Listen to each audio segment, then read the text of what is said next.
Hello बच्चों, आज हम कर रहे हैं 6.2 लाइंस एंड एंगल्स। तो फर्स्ट क्वेश्चन है, हमें निकालना है value of x and y and prove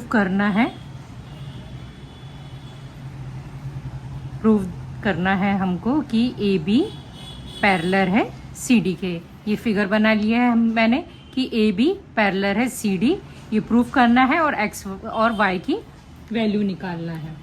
तो क्या हो जाएगा, एक्स प्लस 50 इक्वल क्या हो जाएगा 180।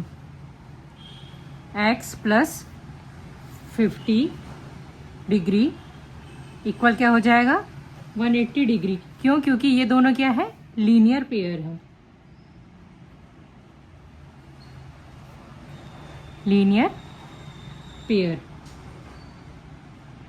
Is equal to 180 degree. ये दोनों लीनियर पेयर है x और 50, तो इन दोनों का प्लस कितना होता है लीनियर पेयर का 180 डिग्री होता है।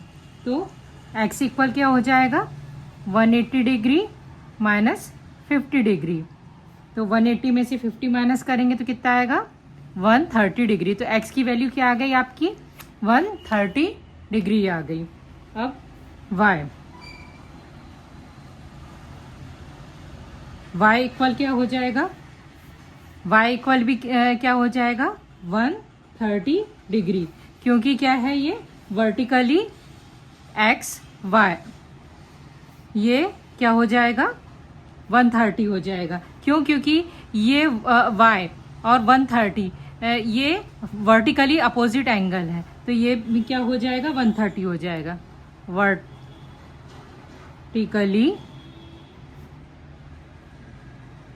अपोजिट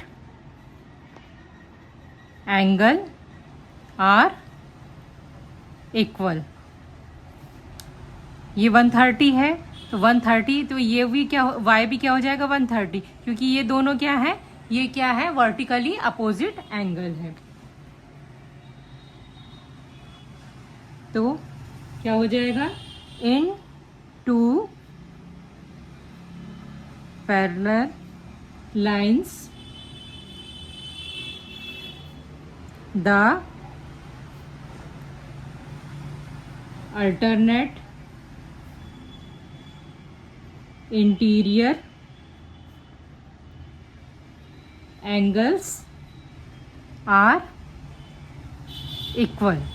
तो ये देखिए x भी 130 आया और y भी 130, तो x और y क्या है, ये दोनों क्या है, ये x और y ये क्या है, ये दोनों की वैल्यू कितनी आई 130 130 आई। ये दोनों क्या है वर्टिकली अपोजिट एंगल है। तो ये प्रूफ हो जाता है कि लीनियर कि ये दो ए बी और सी डी क्या है पैरेलल लाइन है। तो पैरेलल लाइंस तभी होता है जब अल्टरनेट इंटीरियर एंगल्स क्या होते हैं इक्वल। तो इसकी एक्स और वाई क्या है अल्टरनेट इंटीरियर एंगल है, तो ए बी पैरेलल हो जाएगा सी डी का।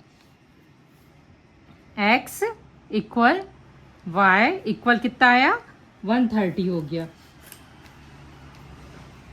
ये क्या है अल्टरनेट इंटीरियर एंगल है। सो ए बी पैरेलल हो गया सी डी के। ठीक है, अब सेकंड क्वेश्चन है। सेकंड क्वेश्चन ये मैंने फिगर बना लिया है सेकंड क्वेश्चन का। तो इसमें क्या दिया है कि ए बी पैरेलल है सी डी के एंड सी डी पैरेलल है ई एफ के। ये तीनों एक दूसरे की पैरेलल है। तो क्या है ए बी पैरेलल हो जाएगी, ए बी पैरेलल है सी डी और सी डी पैरेलल है ई एफ के। ये तीनों एक दूसरे के क्या है पैरेलल है। ठीक है, तो ए बी पैरेलल हो जाएगी ई एफ के भी।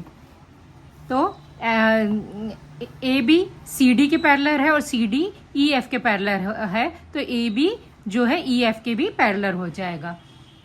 ये तो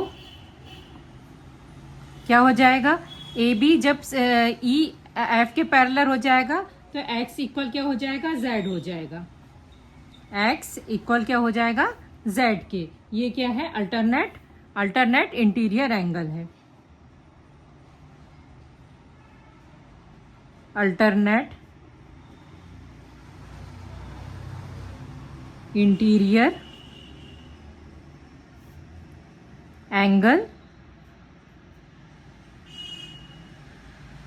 क्या होते हैं, अल्टरनेट इंटीरियर एंगल है, और अल्टरनेट इंटीरियर एंगल क्या होते हैं, इक्वल होते हैं।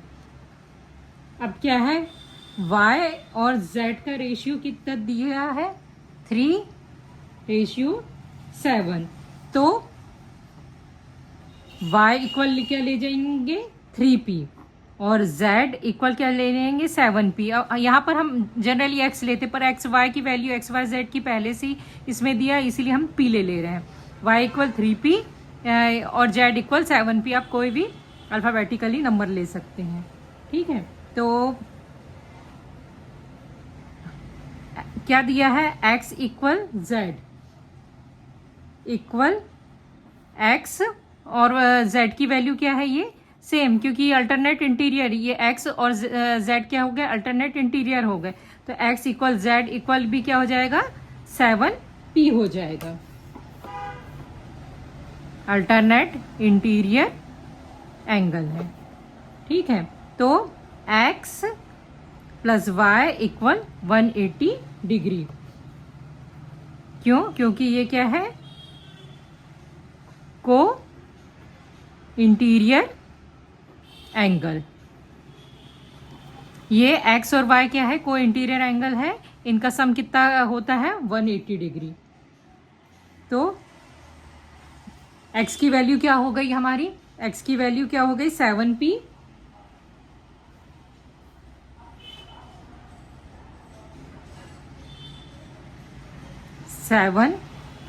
प्लस y की क्या हो गई 3p इक्वल क्या हो गया 180 डिग्री। तो क्या हो गया 10p इक्वल 180 डिग्री। तो p इक्वल क्या हो जाएगा 180/10, ये जीरो से ये जीरो कट गया, p की वैल्यू इक्वल क्या आ गई 18 डिग्री आ गई, ठीक है। तो p की वैल्यू 18 आ गई, तो x किसके इक्वल है, z के इक्वल क्या है 7p इक्वल क्या हो जाएगा 7p की वैल्यू पुट कर दो, p 7 इंटू 18, 7 में 18 का मल्टीप्लाई करेंगे तो कितना आएगा 126 डिग्री आ जाएगा, ठीक है।